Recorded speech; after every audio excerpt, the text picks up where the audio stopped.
Morning లేవగానే full తలనొప్పితో లేసా. అమ్మునంటే మంచిగా head massage చేసేది, అందుకే ఇంకా నేనే చేసుకోవాలి కదా అని నేనే చేసుకున్నాను. ఆయిల్ పెట్టుకున్న తర్వాత అది ఏదో స్వర్గంలోకి వెళ్ళిపోయినట్లుంటుంది. అండ్ ఇక్కడేమో ఇంకా వాటర్ తాగేసి హైడ్రేట్ అయిపోయాను. నా స్కిన్ కేర్ లో ఫస్ట్ స్టెప్ అయితే ఫేషియల్ హెయిర్ రిమూవర్ ఉంటుంది అనమాట. అందుకే నేను brand mini facial hair remover use చేస్తాను. జస్ట్ క్యాప్ ని రిమూవ్ చేయడం, ట్విస్ట్ చేయడం, టర్న్ చేయడం అండ్ సర్క్యులర్ మోషన్ లో రొటేట్ చేసి మూవ్ చేయడం, అంతే. ఇందులో స్మార్ట్ లైట్ టెక్నాలజీ, దానివల్ల టైనియస్ట్ హెయిర్ కూడా హ్యాపీగా పోతుంది. కట్స్ అయితే అస్సలు ఉండవు. నిజంగా ఒక వన్ టైం ఇన్వెస్ట్మెంట్ లాగా అనమాట. 5 years హ్యాపీగా వచ్చేస్తుంది. హెడ్ బాత్ చేసి స్కిన్ కేర్ కూడా కంప్లీట్ చేసేసా. Cut my skin, it's glowing so well. ఇక్కడైతే మీకోసం చిన్న ఫిట్ చెక్. అండ్ ఫస్ట్ వచ్చేసి ఈ లంచ్ కంటే ముందు గుడి దగ్గరికి వెళ్దామని చెప్పి దేవుడికి హాయ్ చెప్పేసి వద్దామని వెళ్ళిపోయాను.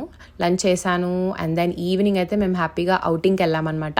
అలా కొంతసేపు ఫన్ ఎంజాయ్ చేసాము. అండ్ ఇక్కడేమో మా చెల్లి చిన్న చిన్న దానిలకే అలుగుతుంది కదా, so this is my sister's అలకా ఫేజ్. అండ్ ఇక్కడేమో కొద్దిసేపు ఆడుకొని డిన్నర్ చేసేసి